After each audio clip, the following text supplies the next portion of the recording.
दोस्तों, the print के article के मुताबिक 2016 से अब तक लगभग 300 लोग जम्मू कश्मीर से पाकिस्तान जा चुके हैं। इनमें से 260 लोग तो पलट के वापस आए, लेकिन 40 लोगों ने Pakistan based terrorist groups join कर लिए हैं। बड़े ताज्जुब की बात है ना, क्यों कोई अपना घर, अपनी जमीन, अपना परिवार छोड़ के टेररिस्ट ऑर्गेनाइजेशन का हिस्सा बनना चाहेगा। समझने वाली बात तो ये भी है कि ये लोग जो जाके टेररिस्ट ऑर्गेनाइजेशन ज्वाइन करते हैं वो लोग ओल्ड भी नहीं है, उनकी काफी जिंदगी बाकी है। यूजुअली यंग लोग या फिर टीनेजर्स होते हैं। तो सवाल बनता है कि यंग इंडियन यूथ की पाकिस्तान जाने की कहानी होती क्या है। यंग इंडियंस कैसे सीखते हैं अपने खुद के ही देश से नफरत करना? कौन इन्हें उकसाता है, कौन इन्हें ये घटिया राह दिखाता है जिससे ये यंग इंडियंस टेररिस्ट बन जाते हैं?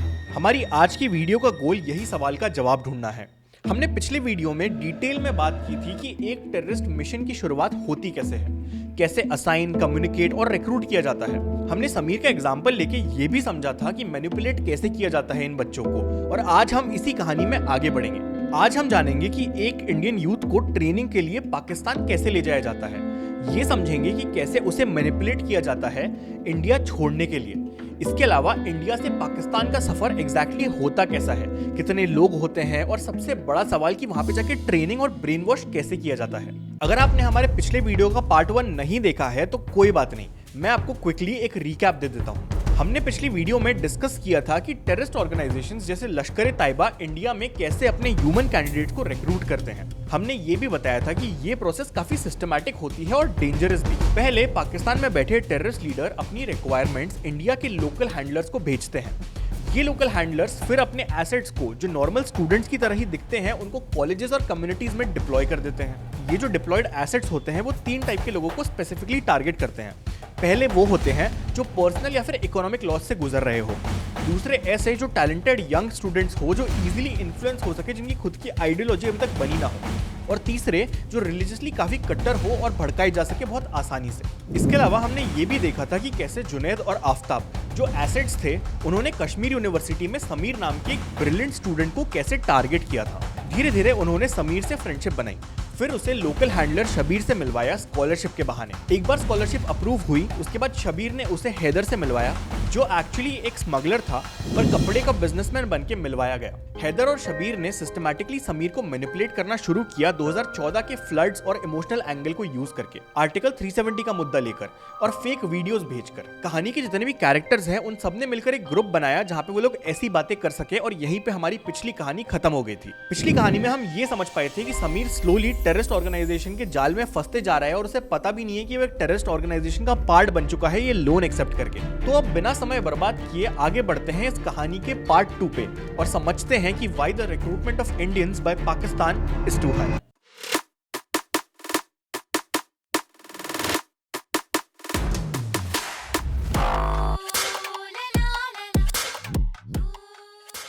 ये सिलसिला कुछ हफ्तों तक चलता रहा। फिर एक दिन जब कॉलेज की धूप में आफ्ताब समीर से मिलता है तो उसके चेहरे पे एक अजीब सी चमक होती है। वो समीर से कहता है, कल शबीर भाई ने हम तीनों को जरूरी काम से घर बुलाया है। समीर बिना किसी सवाल के झट से हाँ कर देता है। अगले दिन शाम को जब कॉलेज की आखिरी घंटी बजती है, तीनों दोस्त जुनैद, आफ्ताब और समीर शबीर के घर की तरफ निकल पड़ते हैं। वहां पहुंचते ही उन्हें पता चलता है कि यहाँ पे हैदर भी आया हुआ है। हैदर मुस्कुराते हुए टेबल पर रखा झोला समीर की तरफ बढ़ाता है। वो कहता है, तुम्हारे लोन को चुकाने के आधे पैसे इसमें रखे हुए हैं और बाकी आधे मैं समय के साथ तुम्हें धीरे धीरे देता रहूंगा। ये देखते ही समीर बहुत ज्यादा इमोशनल हो जाता है।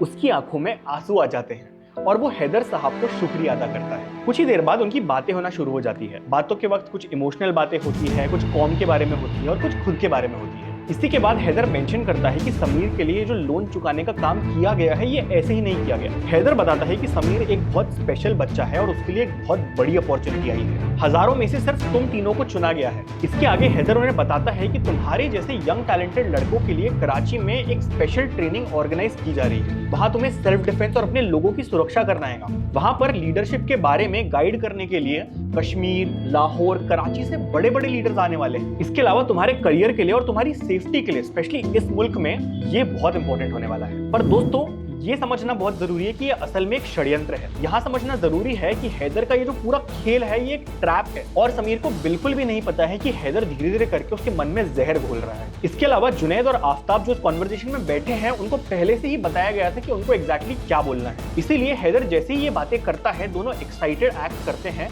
और झट से राजी हो जाते हैं। यही एग्जैक्ट चीज फिर समीर दिखता है और समीर भी अपने दोस्तों को देखकर पीयर प्रेशर में आके तुरंत हाँ कर देता है। अब आपको लग रहा होगा कि सिर्फ पीयर प्रेशर में आके कोई कराची जाने के लिए हाँ कैसे बोल सकता है। समीर ने एक्चुअली यहाँ पे सिर्फ पीयर प्रेशर की वजह से हाँ नहीं बोला था। असल में समीर को मैनिपुलेट किया गया कि उसकी कौम खतरे में है, और क्योंकि वो भी उसी कौम को बिलोंग करता है और उसकी मम्मी भी उसी कौम को बिलोंग करती है, तो उसकी फैमिली यानी उसकी माँ भी खतरे में है। समीर जो पहले इंडिया में कश्मीर में एकदम हंसी खुशी से रहा करता था, उसके अंदर उसके ही कौम के लोगों ने सेफ्टी का डर डाला। फिर इसी डर का फायदा उठा के उन्होंने समीर को और डराया और ये बताया कि उसे सुरक्षा करना सीखना पड़ेगा, अपनी खुद की, अपनी मम्मी की और अपने कौम की भी। और फाइनली यही सुरक्षा की आग जो उसके अंदर भड़क रही थी उसको एक जुनून में बदला गया। ये सारी एक साइकोलॉजिकल ट्रिक थी, टेक्निक थी जो एकदम रिफाइंड है और लोग करे जा रहे हैं। लेकिन आगे जो समीर के साथ होने वाला है वो और भी ज्यादा इंटरेस्टिंग है। हैदर के साथ मीटिंग होने के बाद समीर चलकर अपने घर जा रहा था, लेकिन जो उसने हाँ बोला था कराची जाने के लिए, वही बात उसे मन में खाई जा रही थी। समीर को पता था कि उसकी माँ उसे कभी भी बॉर्डर पार करने नहीं देंगी, इसीलिए वो ये बात समझ ही नहीं पा रहा था कि वो अपनी माँ को ये कहानी कैसे बताए। ऐसे ही कुछ दिन निकल गए और समीर बस सोचता ही रहा। इसी के चलते कुछ दिनों बाद आफताब ने उसे बताया कि वो घर जाकर एक झूठ मूठ की कहानी बना सकता है अपने दोस्तों के साथ किसी कॉलेज ट्रिप पे जाने की। और ये सोचकर कि वो अपनी माँ के लिए ही ये ट्रेनिंग लेने जा रहा है ताकि वो उन्हें सेफ रख सके, उसने एक झूठी कहानी बना दी। स्पेसिफिक लोकेशंस भी दी, स्पेसिफिक चीजें भी बताई और पूरा बताया कि किसके साथ जा रहा है और कैसे जाने वाला है। आपको शायद ये सब फिल्मी लग रहा होगा, पर यही सच है दोस्तों।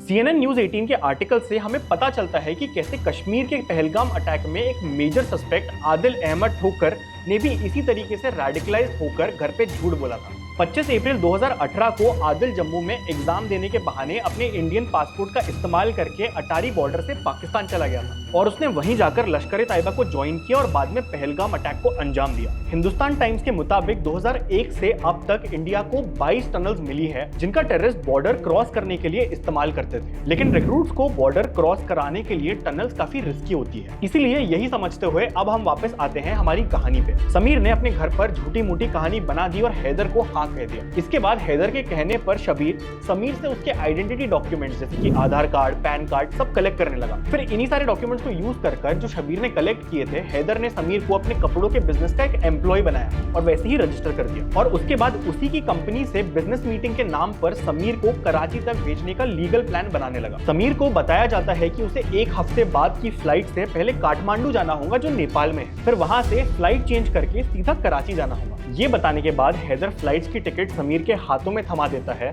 और बताता है कि जुनैद और आफताब भी कराची के लिए उसके 2 दिन पहले ही रवाना हो जाएंगे। लेकिन दोस्तों, जुनैद और आफताब को लेके हैदर ने झूठ कहा था ताकि समीर कंफर्टेबल हो जाए। लेकिन आप अभी तक शायद समझ ही गए होंगे कि सिर्फ समीर ही है जो कराची भेजा जाने वाला है। ये होने के बाद समीर को डिटेल में गाइड किया जाता है कि कराची में उसे किस एग्जैक्ट एड्रेस पे जाना है। हैदर समीर को कहता है कि उसका एक फ्रेंड है जो उसे कराची में पिकअप करने आएगा और ट्रेनिंग कैंप पर भी लेके जाएगा। हैदर समीर को उस इंसान की फोटो भी दिखाता है ताकि कंफर्म हो सके। फिर उसके बाद एग्जैक्टली क्या पैक करना है उससे लेके तो कैब कौन सी लेनी है ये सब बताया जाता है एकदम डिटेल में। इसके ठीक एक हफ्ते बाद हैदर के इंस्ट्रक्शंस फॉलो करते हुए समीर पहले श्रीनगर एयरपोर्ट जाता है। समीर बहुत एक्साइटेड फील कर रहा था, लेकिन इसके पहले घर से इतने दूर बॉर्डर के उस पार वो जाएगा उसने कभी सोचा भी नहीं था, इसलिए थोड़ा नर्वस भी फील कर रहा होता है। यहाँ पर एक्चुअली आपको दाद देनी होगी हैदर की प्लानिंग को। हैदर की प्लानिंग इतनी परफेक्ट थी कि समीर को कहीं भी तकलीफ होती ही नहीं।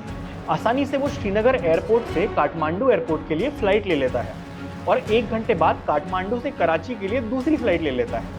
आराम से कनेक्टिंग फ्लाइट्स होती है तो कुछ प्रॉब्लम भी नहीं होती। कराची में लैंड करने के बाद समीर टैक्सी लेके हैदर की बताई लोकेशन पर पहुंच जाता है। उसे पैसे टैक्सी के लिए भी हैदर ही देता है। नई जगह, नए लोगों के बीच वो बताई गई लोकेशन पर कुछ 5 मिनट तक खड़ा रहता है। तभी उसके सामने एक व्हाइट कार आकर रुक जाती है और जैसे ही वो कार रुकती है तो समीर की नजर सीधा ड्राइविंग सीट पर बैठे इंसान पे पड़ती है। वो क्विकली उसे रिकॉग्नाइज कर लेता है कि वही इंसान है जिसकी फोटो हैदर ने दिखाई थी और उसके पास भी थी। वो समीर को गाड़ी में बैठने को कहता है। समीर बिना झिझक के बैठ जाता है क्योंकि उसे हैदर ने पहले ही आश्वासन दिया था। इसके आगे के प्लान के बारे में समीर को ज्यादा कुछ डिटेल्स पता नहीं थी। उसे बस इतना पता था कि उसे किसी ट्रेनिंग कैंप पर ले जाया जाएगा। साउथ एशिया टेररिस्ट पोर्टल की रिपोर्ट्स के अनुसार 28 टेररिस्ट ट्रेनिंग कैंप्स है जो पाकिस्तान ऑक्यूपाइड कश्मीर यानी POK में एग्जिस्ट करते हैं। समीर को पहले लग रहा था कि उसे कराची के आसपास भेजा जा रहा है, लेकिन जब हैदर के दोस्त ने सच्चाई बताई तो समीर की आंखें खुली की खुली रह गई। समीर को पता चला कि उन्हें 1132 किलोमीटर दूर पाकिस्तान ऑक्यूपाइड कश्मीर में एक ट्रेनिंग कैंप में जाना है। आगे ये भी पता चला कि रात का अंधेरा ढलने से पहले वो लोग रास्ते में एक मुल्तान शहर के एक होटल में रुकने वाले थे और उसके बाद सुबह की पहली किरण के साथ वहां से ट्रेनिंग कैंप के लिए निकलना था। दोस्तों, दरअसल समीर को लश्कर तैयबा के भिम्बर ट्रेनिंग कैंप में ले जाया जा रहा था। बिल्कुल प्लान के मुताबिक दोनों रात को मुल्तान के होटल में रुकते हैं जहां पहले से बुकिंग की गई थी हैदर के द्वारा, और उसके बाद अगले दिन धूल भरे रास्तों पर सफर करते हुए वो भिम्बर के ट्रेनिंग कैंप के गेट्स के पास पहुंचते हैं। जैसे ही वो लोग भिम्बर कैंप के एंट्रेंस पर पहुंचते हैं, समीर हैदर के दोस्त से जुनैद और आफताब के बारे में पूछने लग जाता है। वो समीर को बताता है कि उन्हें लाहौर के पास दूसरे कैंप में असाइन किया गया है, इसलिए कुछ समय तक वो तीनों मिल नहीं पाएंगे। इसके बाद समीर भारी लोहे के गेट्स के अंदर कदम रखता है और अंदर कदम रखते ही समीर को फोन्स और आईडी सबमिट करने को कहा जाता है। इस कैंप में फोन और कोई भी इलेक्ट्रॉनिक डिवाइस ले जाना स्ट्रिक्टली बैंड था, ताकि कोई भी गलती से कोई भी इंफॉर्मेशन बाहर लीक ना कर दे। एक बार ये सारी चीजें जब्त कर ली जाती है, फिर समीर को एक बड़े डॉर्मेट्री में एक बेड असाइन कर दिया जाता है। ये जो डॉर्मेट्री होती है वो एक वेयरहाउस जैसी बड़ी हॉल जैसी होती है, जिसमें काफी सफाई से रोज में बेड्स लगाए जाते हैं। यहाँ समीर की नजर 10 से 12 नए लड़कों पर पड़ती है जो डॉर्मेट्री में इधर उधर बैठे होते हैं। ये देखकर समीर को थोड़ा आराम मिलता है कि उसके साथ और भी लड़के हैं, वो अकेला नहीं है। दोस्तों, इससे पहले हम कहानी में आगे बढ़े, हमें इंडियन एक्सप्रेस की एक रिपोर्ट देखना बहुत जरूरी है। इंडियन एक्सप्रेस ने एक स्पेसिफिक रिपोर्ट पब्लिश की थी जो एक्चुअली टेररिस्ट ऑर्गेनाइजेशन की रिक्रूट्स और ट्रेनिंग के बारे में बताती है, और इसमें बताया जाता है कि इनकी जो ट्रेनिंग होती है वो बहुत सोफिस्टिकेटेड होती है।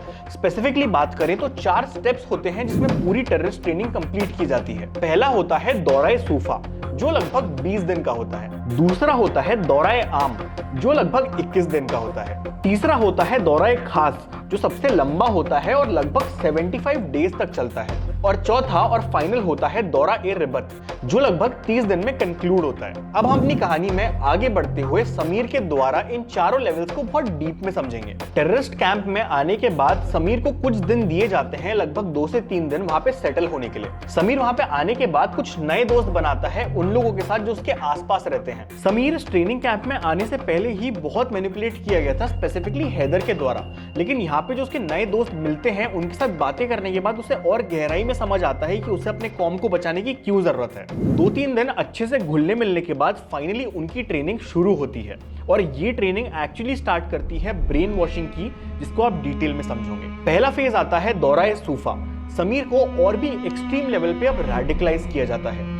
बंद रूम्स में बैठकर उसे गलत तरीके की रिलीजियस टीचिंग्स दी जाती है। उसकी खुद की रिलीजियस बुक्स का उसे एक ट्विस्टेड और खतरनाक इंटरप्रिटेशन पढ़ाया जाता है, जहां पे बताया जाता है कि लोगों को मारना जो उसके धर्म के नहीं है वो भी सही है। खुद के धर्म को बचाने के नाम पर यहाँ पे हथियार उठाने के लिए मोटिवेट किया जाता है, और ये भी बताया जाता है कि हिस्ट्री में कैसे भी ये पहले हुआ है, और खुद उनका रिलीजियस टेक्स्ट कहता है कि ये सही है। समीर को वहां पर बड़े स्क्रीन पर टेररिस्ट लीडर्स की जोश भरी स्पीचेस दिखाई जाती है। मरे गए जो मार्टर्स होते हैं उन्हें हीरोज की तरह ग्लोरीफाई किया जाता है। इंडिया में जिस वर्जन को हम देखते हैं उसका पूरा उल्टा वर्जन शहीदों के रूप में उसे दिखाया जाता है, और फाइनली उन सारे टेररिस्ट की दिल छू लेने वाली स्टोरी सुनाई जाती है।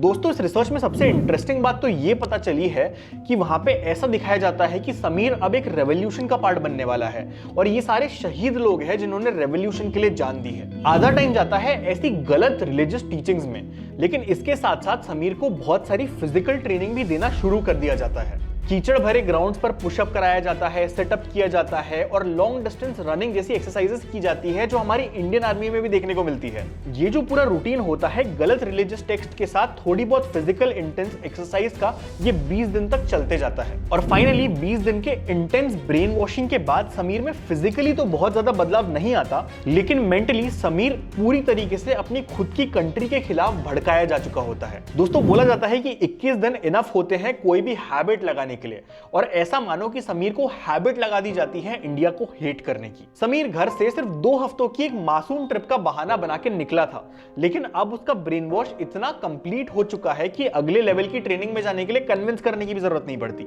दिन में उसकी एकदम प्रॉपरली ब्रेन वॉशिंग होती है, और रात को उसका जो सर्कल है जिन दोस्तों के बीच में वो उठ बैठ रहा है वो भी सेम बातें करते हैं, तो ब्रेन वॉश तो पूरी तरीके से हो जाता है। इसके बाद समीर अगले लेवल के लिए बिना किसी हेजिटेशन के खुद से ही नेक्स्ट फेज में एनरोल कर देता है। अब दोस्तों, उसकी ट्रेनिंग का दूसरा फेज स्टार्ट होता है जो है दौरा आम। ट्रेनिंग के मैदान पर समीर का जो रूटीन होता है वो और भी ज्यादा ब्रूटल हो जाता है। ज्यादा पुशअप्स कराए जाते हैं, ज्यादा सिटअप्स कराए जाते हैं, दर्द भरे क्रंचेस जैसे स्ट्रेंथ एक्सरसाइजेस भी करे जाते हैं। इस लेवल में पहली बार समीर को डेडली वेपन से इंट्रोड्यूस कराया जाता है। लाइव फायरिंग रेंजेस पर गन चलाना, एफिशिएंटली रिलोड करना और क्रूशियल मोमेंट्स में हैंड ग्रेनेड्स का यूज करना प्रैक्टिकली सिखाया जाता है। ये समीर के लिए बहुत ज्यादा इंटरेस्टिंग होता है क्योंकि उसने कभी लाइफ में नहीं सोचा था उसे ये मौका मिलेगा, और जिस तरीके की हालात उसके मन में बन चुके हैं उसको लगता है कि ये सीखना उसके लिए बहुत जरूरी है। लेकिन दोस्तों, टेररिस्ट ट्रेनिंग का सबसे इंटरेस्टिंग पार्ट तो ये है कि यहाँ पे उनको सिर्फ कॉम्बैट नहीं सिखाया जाता बल्कि सर्वाइवल स्किल्स भी सिखाई जाती है, जैसे नेविगेशन कैसे करना है बिना मैप के, सिर्फ कंपास के साथ, और इसके अलावा जंगल वगैरह में फंस जाओ तो सर्वाइवल टेक्निक्स क्या होती है। ये सारी चीजें सिखाने के लिए भी वहां पर बहुत इंटेंसिव ट्रेनिंग होती है जहां पे समीर को बहुत कुछ नया देखने को मिलता है। फाइनली ये करते करते भी उसको 21 दिन हो जाते हैं और 21 दिन के हार्डकोर ट्रेनिंग के बाद समीर सक्सेसफुली तीसरी लेवल यानी कि दौरा-ए-खास के लिए क्वालिफाई कर जाता है। दौरा-ए-खास सबसे इंटेंसिव और लॉन्गेस्ट ट्रेनिंग फेज होता है लगभग 75 डेज का,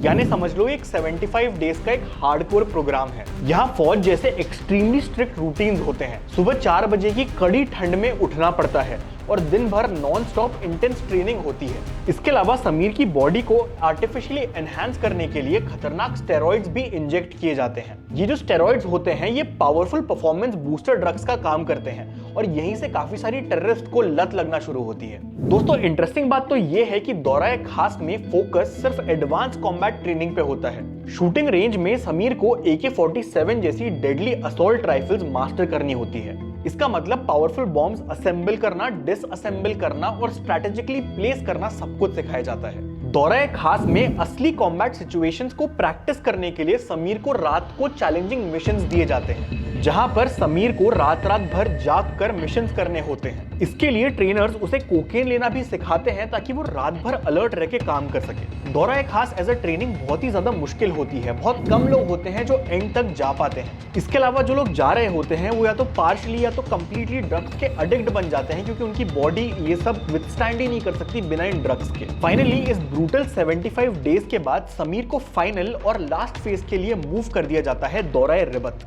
अच्छी बात यह है कि ये इतना फिजिकली डिमांडिंग नहीं होता। असल में दौरा-ए-रिबत एक्चुअली एक 30 दिन का एक स्ट्रैटेजिक इंटेलिजेंस ट्रेनिंग प्रोग्राम होता है जहां पे उन्हें सिखाया जाता है कि मिशंस प्लान कैसे करते हैं। दौरा-ए-रिबत में क्रॉस बॉर्डर कम्युनिकेशन सिस्टम्स के बारे में बहुत डिटेल में ट्रेनिंग होती है। स्पेसिफिकली कैसे इंडिया से सेंसिटिव इंटेल या कोडेड मैसेजेस पाकिस्तान के अंदर सेफली ट्रांसफर करने हैं, ये सब बताया जाता है। इस फेज में जो सबसे इंपॉर्टेंट चीज सिखाई जाती है वो होती है कम्युनिकेशन।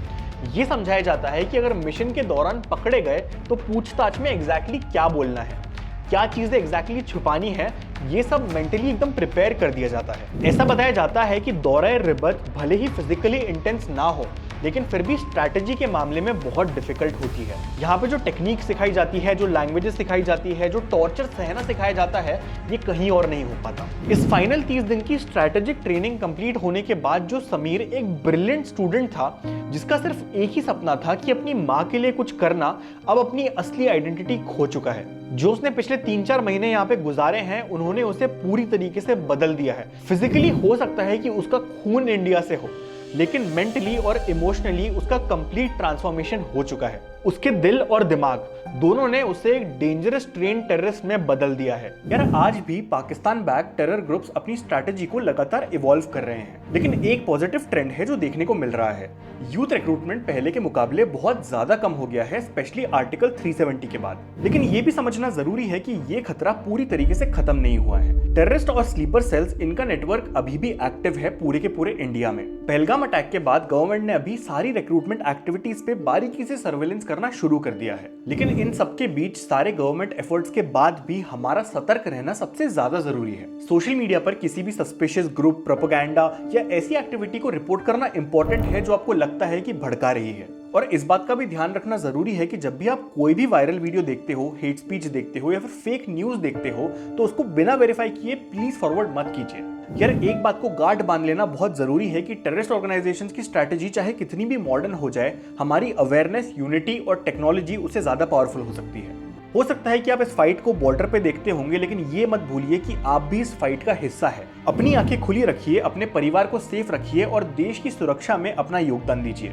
अगर आपको ये वीडियो अच्छा लगा होगा तो पक्के से इस वीडियो को शेयर कर देना। हमने अभी YouTube चैनल स्टार्ट किया है तो सब्सक्राइब करना बिल्कुल मत भूलना।